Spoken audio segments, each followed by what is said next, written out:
It's that time again, it's time to grab our tools and fix what's broken. Let's save money and do it ourselves. Let's save money and do it ourselves. Have you been having trouble with your Chrysler 300? Has it been overheating? Does your auxiliary fans not kick on when they should? Well, we're going to be fixing that problem on this Chrysler 300 today. This is a 2013 Chrysler 300. It is just the base model.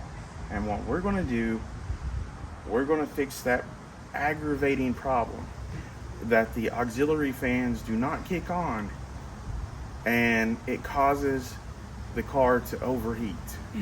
The first thing you want to do is to check the fuses and relays. These are fuses and these are relays.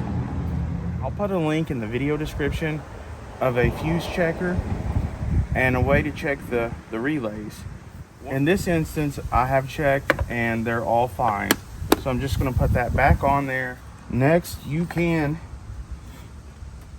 take two wires, a red which is positive, a black which is negative wire, and you can hook it to your car battery.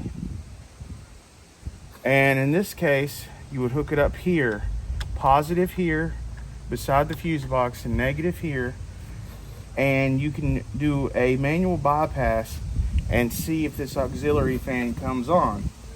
If it turns on, then it means that the fan is good and it's not the fan itself. And I have done that test and the fan came on. So that leaves one other thing that I think the culprit is. In some cars, you'll have a coolant temperature sensor.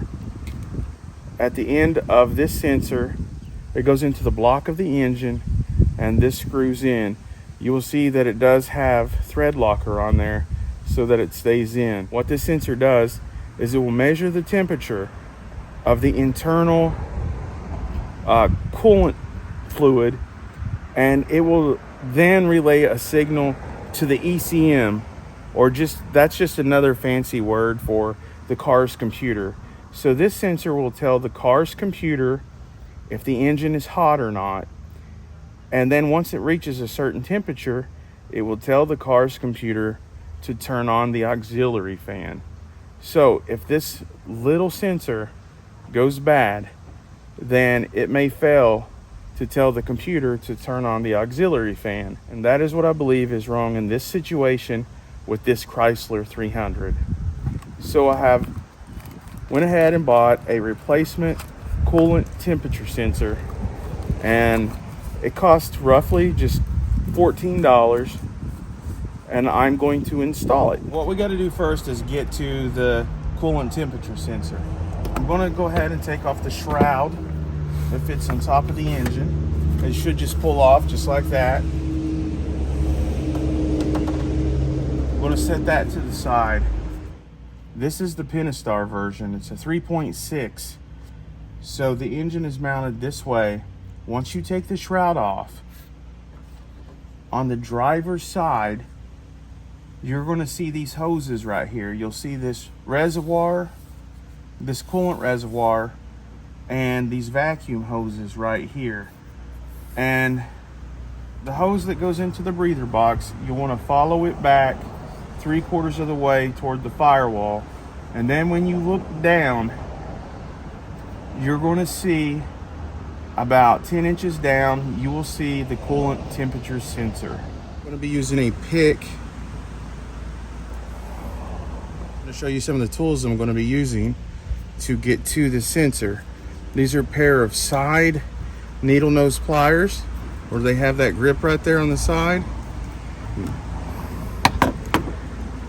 Also, I'm going to be using a pick. I'm going to be using a 3/8 ratchet with a 6-inch extension with a swivel adapter.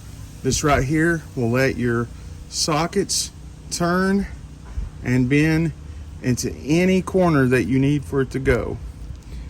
And then lastly, to get the sensor out, I'm going to be using an 18mm socket. So when all of those things are attached to the ratchet,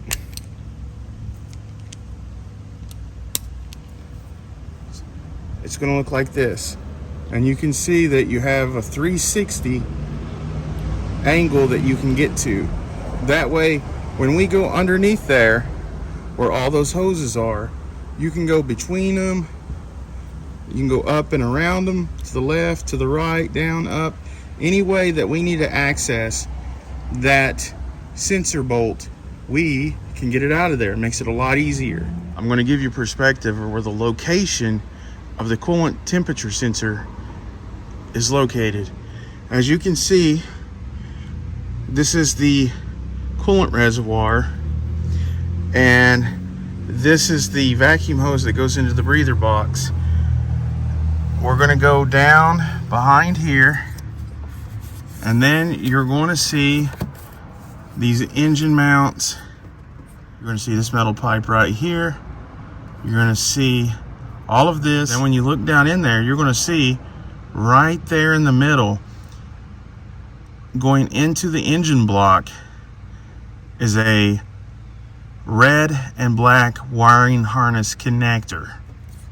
Okay, now that's what needs to come unfastened. It has a safety clip on it, and it needs to be pulled up, and then you can unhook the wiring harness. I'm going to use a pick to pull up on that tab, that safety tab.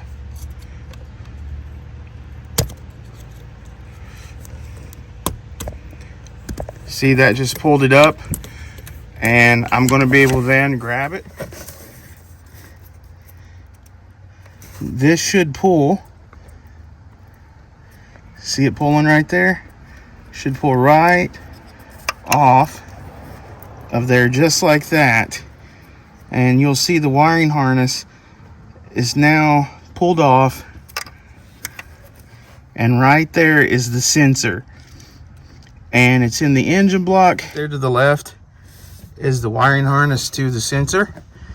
Right there in the center to the right is the coolant temperature sensor. Yeah. Okay, if I have some problems, then that means when you're doing this job, you could have some problems too. And so what I'm going to be doing, I'm going to show you the problems I ran into and how to fix that, because I want this job to go easy for you. Okay, so when you're on the driver's side, and remember how I said to follow this vacuum line right here that's hooked to the breather box, you can go ahead and just pull back and unhook that breather hose, because it will give you a little more space to work with down in here. And you will see that this is where the coolant sensor actually plugs in at. The manual had said, and a lot of people had said, that the coolant temperature sensor is 18mm, but in fact it's a 19 or a 3mm or a 3/4, and I have a 3/4 right here. I have a 3/4. The important thing is, in sockets you will have skinny ones or you will have the bigger, longer ones. This socket is about 3 inches long, so that is the key there. You don't want it really longer than that, but you want it long enough to fit over the sensor. See, I'm going to give you a little demonstration here. As this is in the engine block, it's up that far, and you want this socket to be able to go over this plastic part where it plugs into the wiring harness, and you want it to go over that, and then to be able to latch on and turn that sensor. If you use a small socket, it won't be able to reach, and it won't be able to turn that out of there. Also, if you get a socket that's longer, it won't be able to fit down in between those hoses. So make sure that you get the right kind of socket. As you can see, these two sockets are the same type of socket, but one is smaller. You can see how this one is longer I had to get one that's a little bit shorter so it would fit in the space in between the hoses down there. Some people call this a shallow socket, a swivel socket, a 360 swivel. That's what I'm using. And as long as you have these right tools, this won't be that hard of a job. So what I'm going to do, I'm going to take this socket and I'm going to fit it over the sensor and push it down in there. Make sure it goes over it. And then now I'm just going to screw it out of the engine block. As you're about ready to screw the bolt out of the engine block, you want to make sure that the radiator caps are on your radiator and they're not taken off. Because what this does, it leaves a vacuum seal on your coolant. And only a little bit of coolant will come out when you take the temperature sensor out. Remember, a couple of ounces. But if you take the radiator caps off, that vacuum seal will be gone and it'll start leaking coolant. And this is the part I'm going to use these needle nose pliers to grab onto this. You can see just a little bit of coolant's going to leak out, and I'm going to pull this up out of there like so. And this is the old coolant temperature sensor. I want to put it right beside the new one. These are the two sensors. That's what they look like.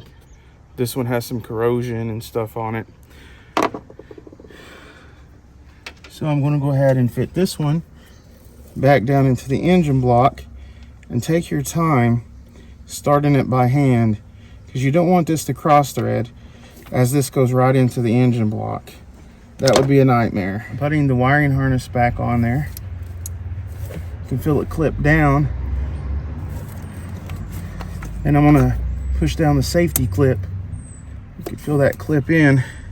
As you can see there, I have the new sensor in, and then I have the safety clip back on.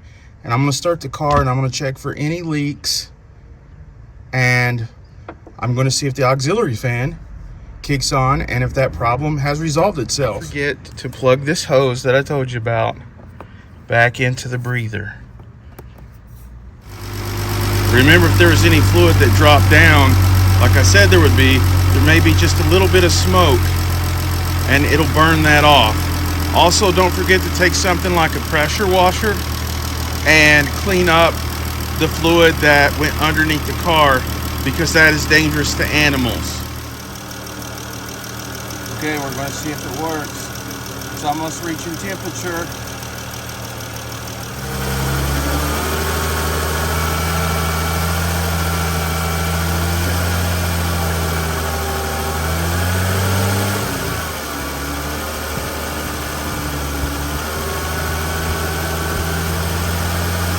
And that is a quick way to fix the auxiliary fans on your Chrysler 300. Although this procedure may work on other cars, the same principle might work. I'm going to go ahead and put the shroud, the plastic shroud, back on over the motor.